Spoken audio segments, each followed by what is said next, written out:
माफ़ कीजिएगा दोस्तों, चूँकि अचानक ही इसके नेटवर्क में दिक्कत हो गई और बात बीच में रुक गई। तो मैं बात कर रहा था डाटा की। यूनिवर्सिटी के बाद मैं आता हूँ। देश के अंदर टोटल 89 सेक्रेटरी की पोस्ट है। 89 पोस्ट में से केवल 84 या 85 पोस्टों अपर कास्ट के पास हैं और 2 या 3 पोस्ट केवल SC ST के पास है और OBC का कोई है नहीं। तो चूंकि पूरे देश की निर्धारित करने वाली जो पॉलिसी निर्धारित करने वाले लोग हैं वो लगभग 92% अपर कास्ट के लोग हैं, उसके बाद भी देश, अगर देश की आर्थिक स्थिति दुनिया के मुकाबले पर हम इतने पीछे हैं, अगर दुनिया को कम्पीट करके हम आगे नहीं आ पा रहे हैं, जबकि अब से 2000 साल पहले हमारे देश की अर्थव्यवस्था दुनिया में दूसरे नंबर पे थी चाइना के बाद, लेकिन आज हम कहाँ खड़े हैं। तो आज जो लोग मेरिट की बात करते हैं उनको ये बात समझ आ जानी चाहिए कि जब सारे 89 में से 85 पोस्ट पर अपर कास्ट के लोग सेक्रेटरी की पोस्ट पे बैठे हैं, तो फिर मेरिट पे प्रश्न चिन्ह किसकी पे लगेगा? फिर आप रिजर्वेशन को उसके लिए दोषी कैसे ठहरा सकते हैं जब सुप्रीम कोर्ट और हाई कोर्ट्स के अंदर 90% से ज़्यादा अपर कास्ट के जजेज हैं? फिर मेरिट का जो प्रश्न वो कहाँ चला गया? फिर जो मेरिट किसकी बिगड़ रही है? जब देश को आप चला रहे हैं तो आपकी बिगड़ रही है।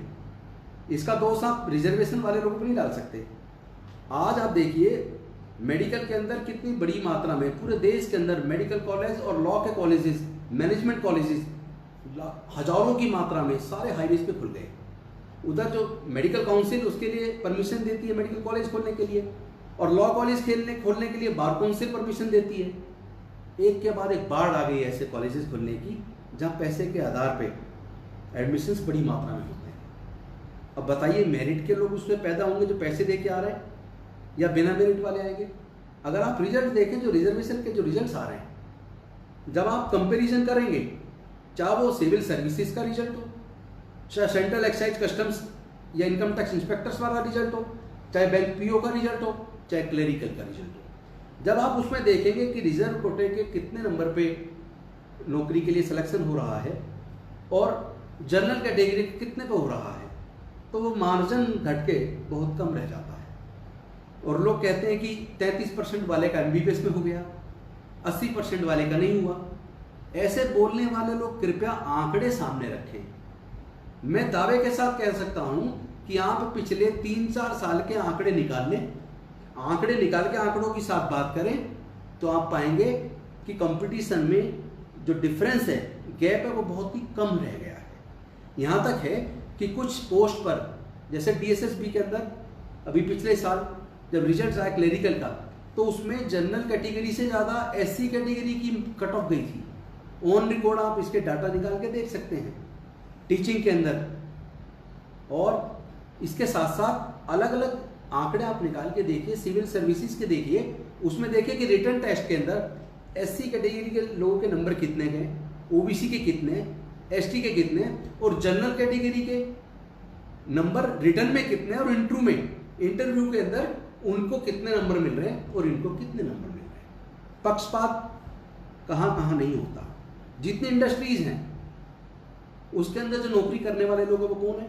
जो इंडस्ट्री के मालिक है वो भाई भतीजावाद चलता, अपने रिश्तेदारों को लगा देते हैं। जितना मीडिया है वहाँ पे आप देख लीजिए, दलितों की, आदिवासियों की, अति पिछड़े वर्ग के लोगों की वहाँ एंट्री बैन है।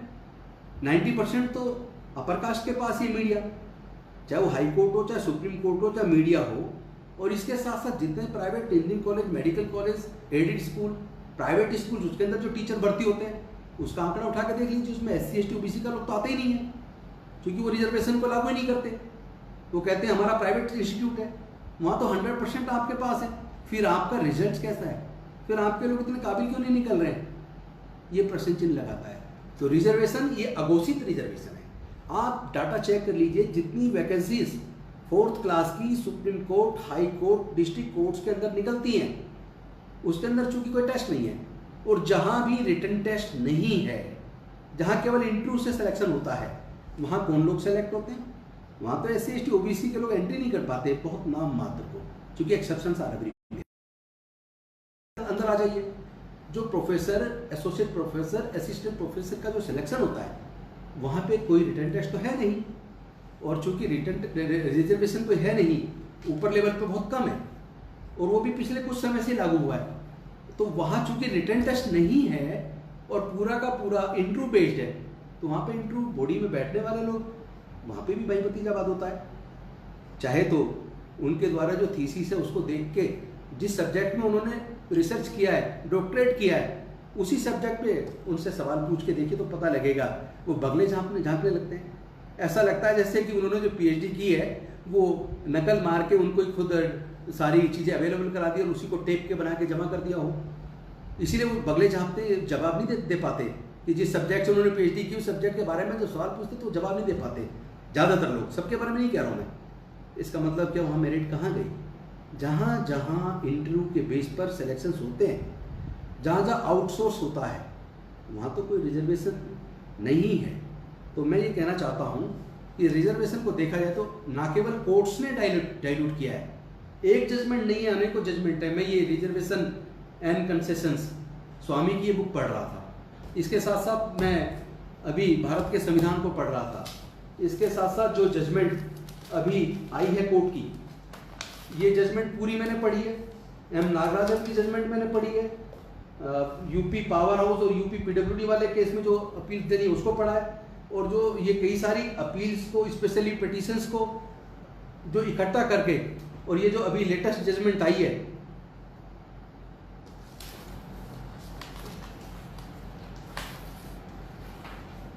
जब इसको हम देखते हैं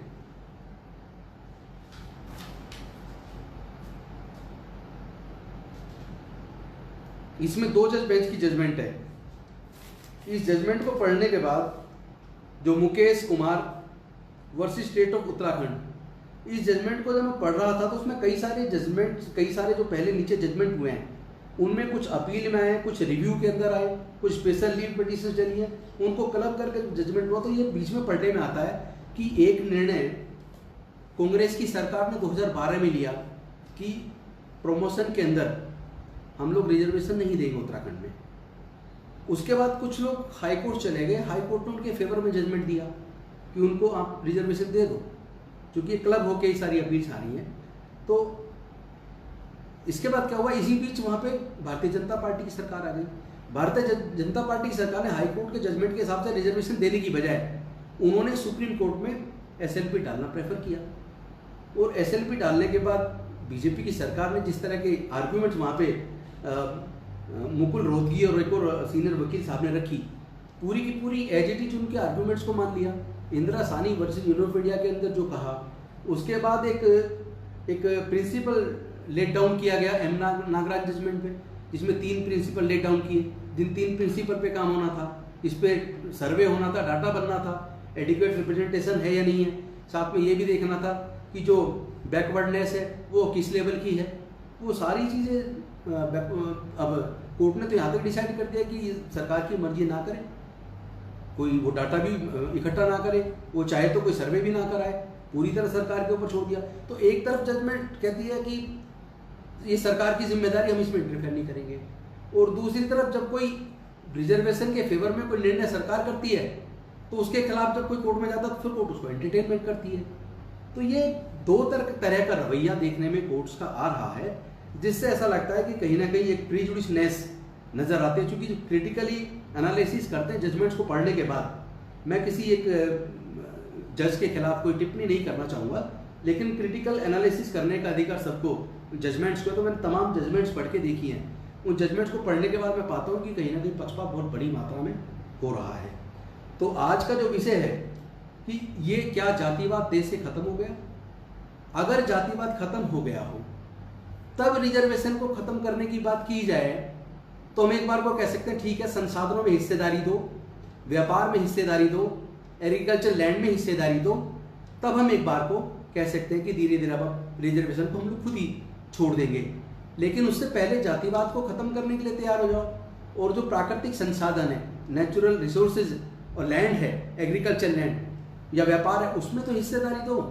तो आप हिस्सेदारी भी नहीं दोगे, जातिवाद भी खत्म नहीं करोगे, और ऊपर से रिजर्वेशन खत्म करने की बार बार बात करोगे, मेरिट पे बार बार सवाल करोगे, जब तथ्य देने की बात करेंगे तो तथ्य भी नहीं देंगे। जैसे मैं एग्जाम्पल के तौर पे कहता हूँ, आप लोग कहते हैं कि रिजर्वेशन से लोग आए हैं इसीलिए ऑपरेशन के अंदर तरह तरह की फला चीजें पेट के अंदर छोड़ दी। मैं कहता हूँ कोई एक केस बता दो जिसमें रिजर्व कोटे के डॉक्टर ने ऑपरेशन के अंदर करते वक्त पेट में कुछ छोड़ दिया हो। क्योंकि अगर रिजर्व कोटे के किसी डॉक्टर ने छोड़ा होता तो ये बहुत बड़ा मुद्दा बनता, अखबारों की सुर्खियां बनता। क्योंकि वैसे भी media SC ST OBC minorities के मुद्दे पर किस तरह नकारात्मक रवैया अपनाता है, किस तरह उसके एंकर ऐसे बिहेव करते हैं जैसे कि गुंडे हों। मतलब वहाँ पे कोई तथ्यों की परख नहीं होती, वहाँ पे सब लोगों को अपनी बात रखने का भी मौका नहीं दिया जाता, और जो लोग उस सब्जेक्ट की नॉलेज रखते हैं उन लोगों को बुलाया भी नहीं जाता। अपने चूज किए हुए लोगों को बुलाते हैं और लिपा पोती करके ये भी कहते हैं कि आप बोलिए, और उसके बाद उसको अगर कोई बोलता है रीजनेबली फिर उसको बोलने भी नहीं देते।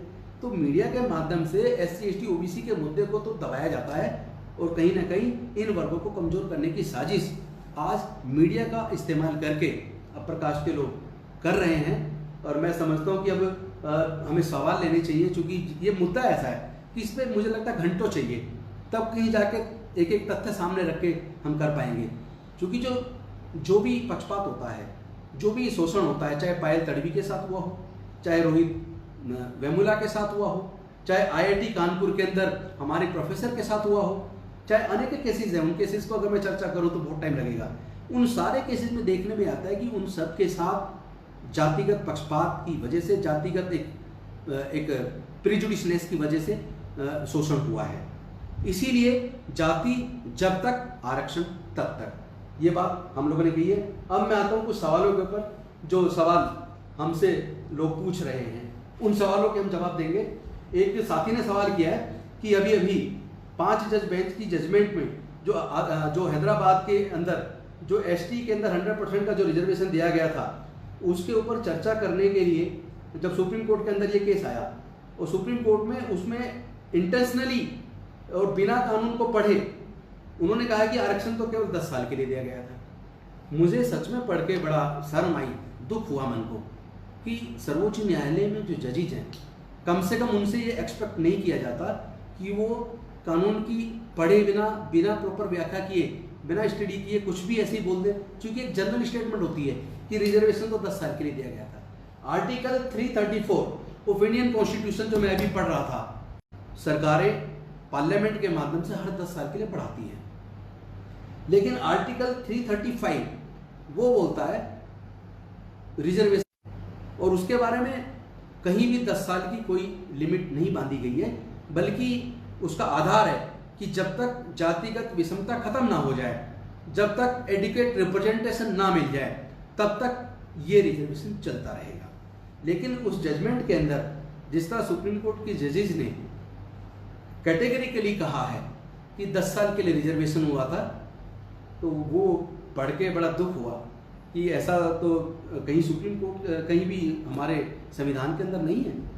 तो पहले तो रिजर्वेशन क्यों मिला, कब मिला, उसके आधार क्या थे, उसके कारण कौन से थे, उन सारे तथ्यों को पढ़ना और जानना और समझना जरूरी है।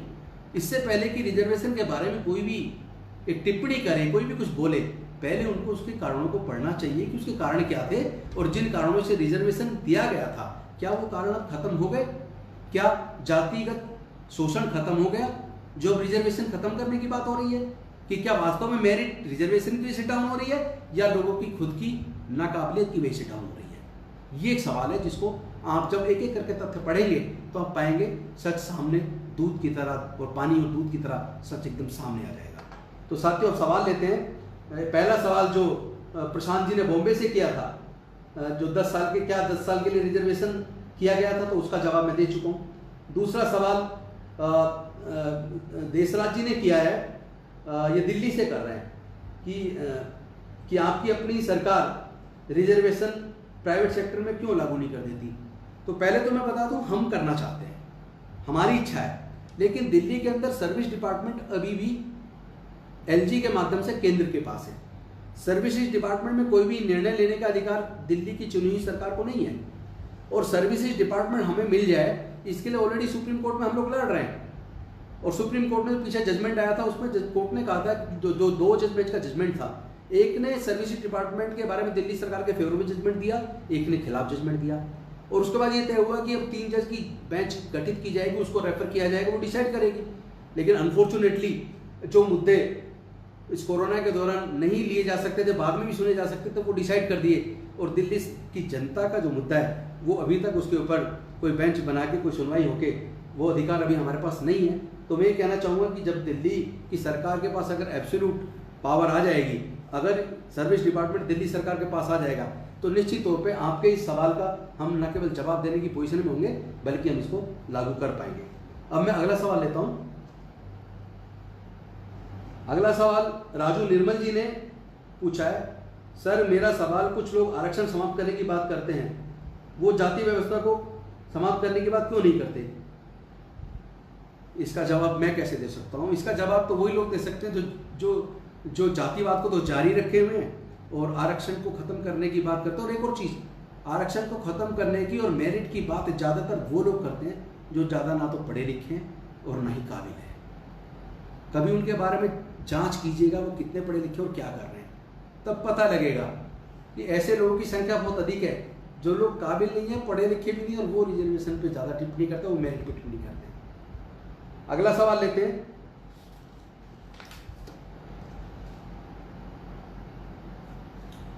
ये संजय जी गिटोरनी से हैं। पिछले 70 सालों में देश ने बहुत कुछ देखा, लेकिन समता के मूलभूत अधिकार को मूल रूप से लोगों को स्वीकारते हुए नहीं देखा। बराबरी से इंसान को इंसान के साथ चलने नहीं देखा। जातिगत भेदभाव को खत्म होते नहीं देखा। मुझे लगता है कोई सवाल नहीं है, ये तो हम और आप सब लोग रात रात दिन देख रहे हैं कि जातिवाद खत्म होने की बजाय अपना स्वरूप बदल रहा है। लोग कहते हैं मैं तो साथ में खाना खा लेता हूँ, उससे क्या हो रहा भाई, खाना खा लेता हूँ। मैं कहता हूँ क्या रोटी बेटी का रिश्ता सब लोग स्वीकार कर रहे हैं? क्या जातिगत आधार पर जो आज इंटरकास्ट मैरिजेज होती हैं, क्या जाति की वजह से हत्याएं नहीं हो जाती, मॉब लिंचिंग नहीं हो जाती, क्या हॉरर किलिंग नहीं हो रही है? तो इससे साफ जवाब मिल जाता है कि अभी अपर कास्ट लोग या जो जाति का घमंड जिनके अंदर है वो जाति को खत्म नहीं करना चाहते। तो यही आपका जवाब हो सकता है। अगला सवाल विवेक कुमार जी हैं बवाना से। आरक्षण का विरोध वह लोग करते हैं जिन्हें समाज की व्यवस्थाओं में अपना वर्चस्व और स्वामित्व दिखाई देता है और मानता है देश के सभी प्राकृतिक संसाधनों पर उनकी हिस्सेदारी रहनी चाहिए, जबकि इसके असली हकदार मूल निवासी हैं। क्या हमें अपनी भागीदारी के हिसाब से हिस्सेदारी मिलनी चाहिए या नहीं? ये तो आप जानते हैं कि मैं बार बार काफ़ी लंबे समय से डिमांड कर रहा हूँ कि प्राकृतिक संसाधन जैसे खेती की ज़मीन, जैसे तमाम तरह के खनिज पदार्थ की खाने, ये कोई माँ के पेट से लेकर पैदा नहीं हुआ। सैकड़ों साल पहले कुछ ताकतवर लोगों ने ज़मीन को कब्जा लिया और वो उस पर लगातार कब्जा उनका बना हुआ है।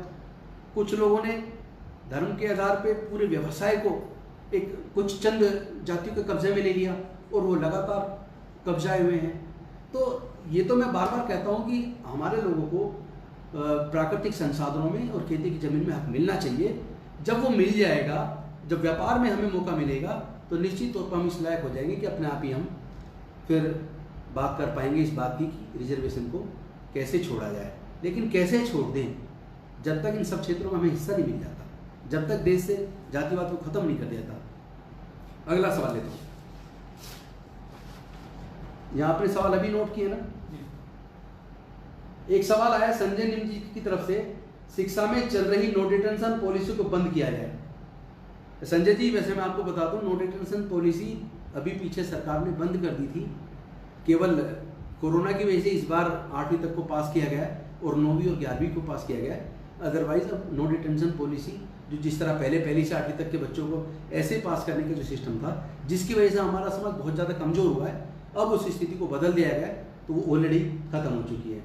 एक सवाल आया ललित कुमार जी की तरफ से, sir we should stand up our youth for technology development. निश्चित तौर पर मैं मानता हूँ हम लोगों को अब, चूंकि रिजर्वेशन धीरे धीरे खत्म हो रहा है, धीरे धीरे अनेकों सरकारी संस्थान बिक रहे हैं, प्राइवेटाइज हो रहे हैं और बहुत सारी नौकरियां आउटसोर्स के थ्रू भरी जा रही हैं जहां रिजर्वेशन नहीं है। तो मैं समझता हूं अब हमें केवल रिजर्वेशन के ऊपर निर्भर नहीं रहना है, बल्कि इसके साथ साथ हम लोग को टेक्निकली साउंड होना चाहिए।